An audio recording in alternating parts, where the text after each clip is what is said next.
Este moço está trajando a nossa alpargata, e que poderá ser substituída pela bota forte. É significativo esse calçado agora, nesse momento, que já é a nossa época. Ele é manequim e caiu do cavalo. Caiu do cavalo. Ele está de bombachas, bem à vontade, usa uma faixa com guaiaca sobreposta, normalmente com um elemento bastante grande, com cavalos, aí se chama rastra. Como? Rastra. É descendência de espanhóis, aqui o Uruguai usa muito, e o nosso gaúcho atual está adotando bastante significativamente. A jaqueta é um elemento bastante presente agora, que também é chamada de campeira, a imitação dos uruguaios. A camisa já se torna listrada ou achadrezada. Leva o lenço no pescoço e o chapéu, ou é substituído pela boina, também muito significativo. A companheira dele desta época é a prenda, que foi instituída em 1950, e traja todo um aspecto de algodão, um fichu fechado. O que é fichu? Fichu é essa gola sempre sobreposta, um tipo de um colarinho sobreposto ao tecido, e que era presa por um broche, antigamente também era presa por um broche. As mangas são bem bufantes, às vezes são retas, isso é muito da prenda propriamente dita, ela é um pouco cria em cima, mas pode ser bem bufantes, acabadas por rendas ou então babados. O cabelo continua sendo preso com flores, usa o brinco balançante e quando deixa o cabelo solto não deixa de levar a flor é uma coisa presente nela. A senhora disse que a prenda foi introduzida. Sim. É artificial, então? Eu não diria que a prenda é um traje histórico. Quando chegou aos idos de 50, houve um movimento de retomada ao tradicionalismo e, na verdade, a prenda... Agora, em 50 agora, 1950. Foi esse do Paixão Corte? Isso. Os movimentos tradicionalistas gaúchos. Exatamente. Ocorreu que o gaúcho continuava usando a bombacha, continuava a usar o traje que é o de gala, esse que nós comentamos antes, e a moça, no caso a mulher gaúcha, se desprendeu dessa característica típica, digamos assim, e correu com a moda parisiense. Ela encurtou as saias em 1920, partiu para um tailleur de 1950, hoje estamos de mini saia, e o traje, na verdade, se perdeu. Então, nesse movimento tradicionalista, que havia uma preocupação bastante grande de que se retomasse nossas raízes, foi feito um estudo perante o final do século passado, desde o início da bombacha, para que se conseguisse um traje correspondente de época. E surgiu o vestido de prenda. Foi instituído, foi feito em regras, foi feito leis. O vestido é híbrido. No momento houve a descaracterização do traje feminino. Sim, a mulher se perdeu no tempo e no espaço. Se perdeu, ela não trajava mais. De uma forma arranjada. Sim, de uma forma um pouco estudada, mas de qualquer forma instituída, foi feito leis sobre um traje que se tornou o traje da prenda atual. Nós estamos vendo assim, em geral, eu gostaria de apenas ressaltar que a época atual significa... Agora voltamos ao número. Aí que a câmera está... Esse gaúcho de boleadeiro. Eu gostaria de só ressaltar esse aspecto. Até 1820, o que mais caracterizou o nosso peão foi o xiripá saia, que está sendo mostrado aqui. Tá? O que é xiripá saia? Porque ele envolve o corpo volta e meia. Adriano, eu gostaria que tu abrisse um pouquinho a frente do xiripá. Ele dá uma volta e meia o corpo e só é preso na cintura pela faixa e pela guaiaca. E embaixo ele está só trajando a cirola. Tá, e com essa cirola?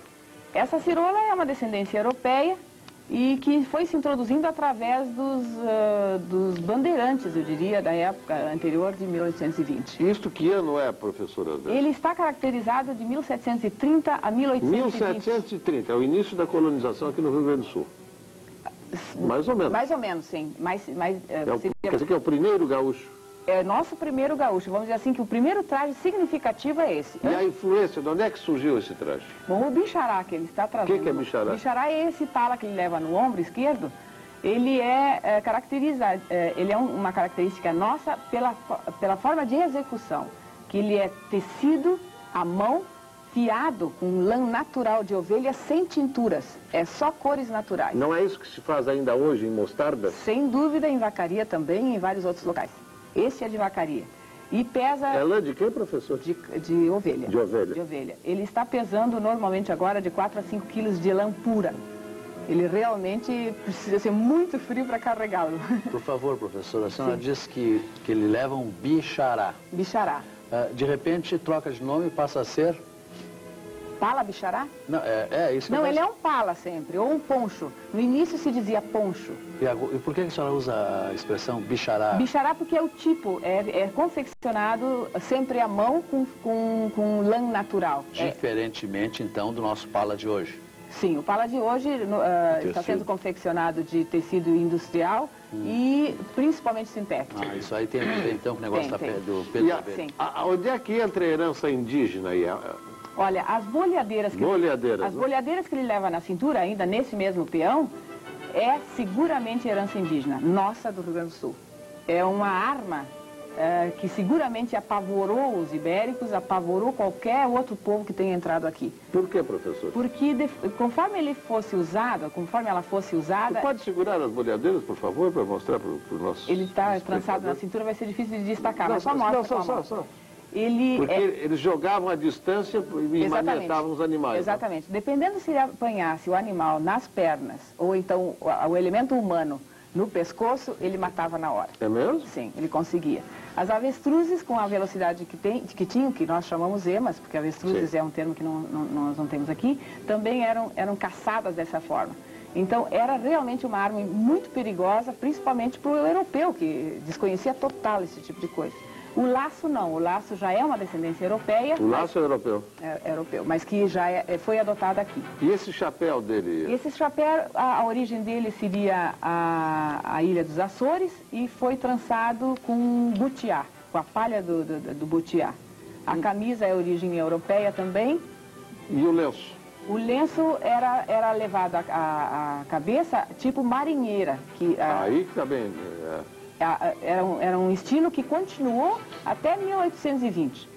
E seguramente era para segurar os cabelos, que o nosso peão não está com eles longos, mas seguramente era para segurar os cabelos longos, que na hora do cavalgar incomodavam se ficassem soltos. Eles tomavam banho, né?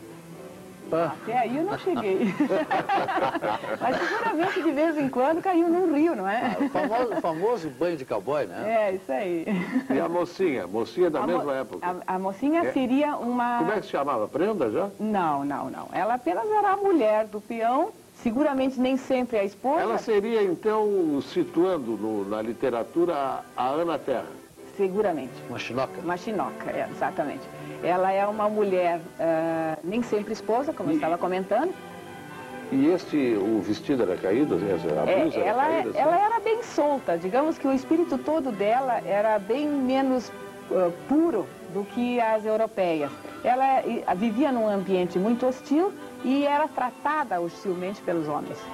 Então ela é uma descendente de indígena, às vezes miscigenada com europeus, mas nunca numa categoria de esposa europeia. Professora Vera, e andavam descalços? Seguramente até perto de 1820 o calçado não fazia parte. 1820. Não fazia parte da mulher rural, vejamos. 15 anos antes da Guerra dos Farrapos. O terceiro modelo, o moço ao lado. O moço ao lado, ele está desacompanhado hoje, mas é o estanceiro desta mesma época do peão que descrevemos. Começamos pelas botas. Ele está com a bota de garrão, fechada, porque ele não se permitia... Pode mostrar a bota, por favor? Ele não se permitia usar com os dedos fechados. Até que altura vai a bota?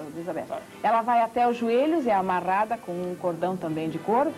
As cirolas de crivos estão permanentes. Crivo? Em que quer dizer porque a mulher... Crivo? Crivo é um bordado, é um tipo de bordado que se faz sobre o tecido, e ali era um trabalho mais da própria mulher, do estancieiro ou do peão. Era, vamos dizer assim, um ato de amor dela para ele. E onde é que nós aprendemos, de onde é que nós importamos o crivo? O crivo. O crivo seguramente é europeu.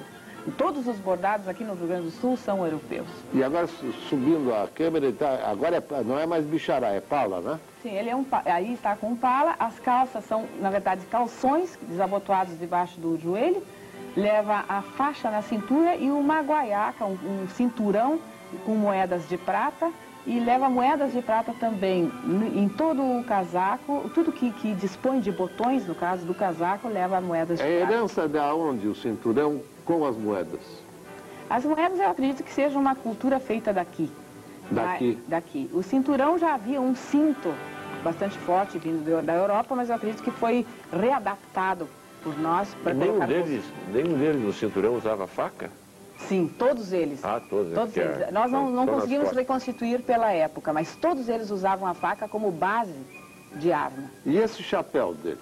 O chapéu era importado de copa alta. Importado da onde? Da Europa. Nós não tínhamos confecção Que aqui. região, professor? Olha, provavelmente sempre ibérica, porque era... Ibérica, Espanha e Portugal. Espanha e Portugal. E Portugal para nós, o Brasil, hispânica para Uruguai e Argentina, mas como a interferência de portos era muito importante naquela ocasião, provavelmente seja ibérica. Vamos interromper por 30 segundos a descrição da professora Vera Zátera e voltamos a viajar pelo tempo e pelo vento, pelos caminhos do Rio Grande.